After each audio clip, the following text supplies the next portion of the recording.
में तुलसीदास जी महाराज रामचरितमानस में लिखते हैं, राम चरित जे सुनते अघाई, राम चरित जे सुनते अघाई, हो राम चरित जे सुनते अघाई, राम चरित जे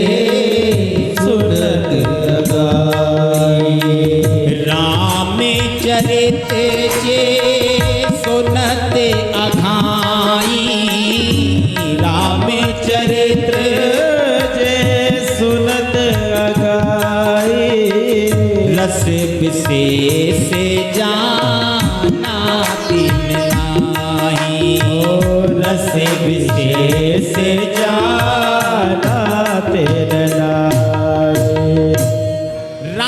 चरित जे सुनत अघाई, भगवान की कथा को सुनकर अगर कोई अघा जाए, परेशान हो जाए, रस विशेष जाना तिन नाई, उसने कथा के रस को नहीं समझा, कथा के सार को नहीं समझा, सुना है समझा नहीं है। अगर समझ जाता तो फिर बार बार पीने का मन करता, बार बार सुनने का मन करता। तो साहब फिर कितनी बार पिए?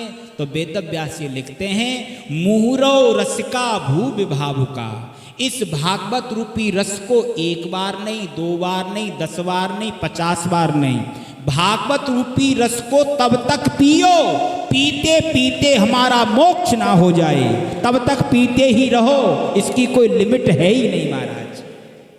आहा। तो 88,000 ऋषियों के मध्य में सूत जी महाराज विराजमान हैं। सौनकादिक ऋषियों ने सूत जी महाराज से 6 प्रश्न किए। पहला प्रश्न किया, मानव के लिए परम धर्म क्या है? परिक्रमा लगाना धर्म है, या प्रातः 4 बजे उठकर स्नान करना धर्म है, या करोड़ों की संपत्ति दान करना धर्म है?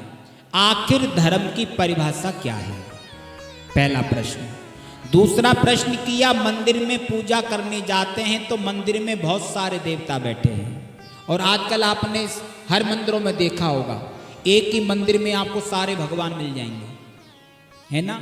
अब आपने मान लो सुबह स्नान किया, आपका मन हुआ चलो भगवान के मंदिर चलते हैं, दर्शन करने घर से निकल गए, रास्ते में कोई फल बेचने वाला मिल गया, आपका भाव हुआ चलो भगवान को फल चढ़ाएंगे, आपने फल बेचने वाले से आधा किलो फल ले लिए, मंदिर चले गए। अब आधा किलो पर 4 फल चढ़े, एक फल आपने शिव परिवार के आगे चढ़ा दिया, एक फल आपने राम दरबार के आगे चढ़ा दिया, एक फल माता जी के आगे चढ़ा दिया, एक फल राधा कृष्ण के आगे चढ़ा दिया। 4 फल थे, चारों ही चढ़ गए, और लास्ट में गोटे वाले रह गए और फल गए भी।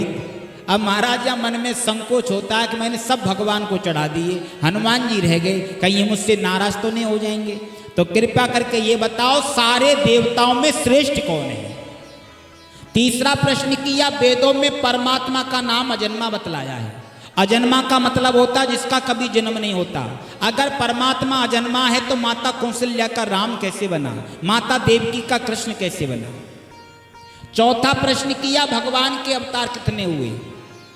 कोई 10 अवतार बताता है, कोई 20 अवतार बताता है, कोई 24 अवतार बताता है, और ज्यादा विद्वान से पूछें वो ये कहता है हरि अनंत, हरि कथा अनंत। कृपया करके ये बताओ भगवान के कुल अवतार कितने हुए?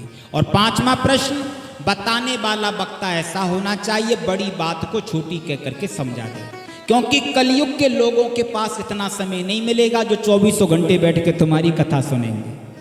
तो वक्ता ऐसा गागर में सागर भर सके। और अंतिम प्रश्न, भगवान कृष्ण धरती को छोड़ करके अपने धाम को गए, तो उनके जाने के बाद में धर्म अकेला रह गया होगा, धर्म किसकी शरण में गया?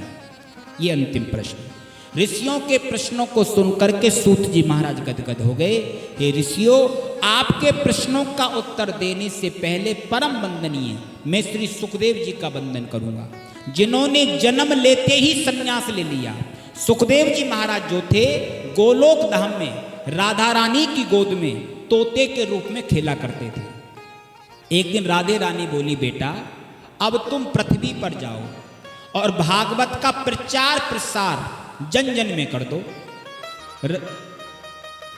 सुखदेव जी ने कहा माँ मैं पृथ्वी पर नहीं जाऊंगा। क्यों? भगवान की जो माया है वो बहुत चंचल है, माया मुझे पकड़ लेगी और मैं माया के चक्कर में नहीं पड़ना चाहता। राधे रानी बोली बेटा मेरा आशीर्वाद है तुम जाओ। यही सुखदेव जी कैलाश पर्वत पर एक तोती के गर्भ से अंडे के रूप में परिणित हुए। इसके माता पिता अंडे को पड़ा छोड़ करके चले गए। कैलाश पर रहते हैं भगवान शंकर और मां पार्वती। देव ऋषि नारद ने सोचा अब सुखदेव जी का जन्म होना चाहिए, और जब तक सुखदेव जी का जन्म नहीं होगा तब तक भागवत का प्रचार प्रसार कैसे होगा। तो नारद जी श्रीमन नारायण नारायण करते हुए कैलाश पर्वत पर चले गए। माता पार्वती ने कहा आओ नारद जी बड़े दिनों में आए हो, कहाँ रहते हो आजकल। नारद जी ने कहा मैया आजकल मेरा आना जाना सब बंद है। क्यों मैया? कहाँ जाऊं? जिस घर में जाता हूं, जिस जगह जाता हूं, मैया सब स्वार्थ से प्रेम करते हैं, बिना स्वार्थ का कहीं प्रेम ही नहीं है। और मैया जहाँ स्वार्थ छुपा हुआ हो वहां भला जाने में फायदा क्या है। तुलसीदास जी महाराज ने भी मानस में लिखा है सुर नर मुनि सबो की यह रीति, सुर नर मुनि सब की यह रीति, स्वार्थ लागे करें सब प्रीति।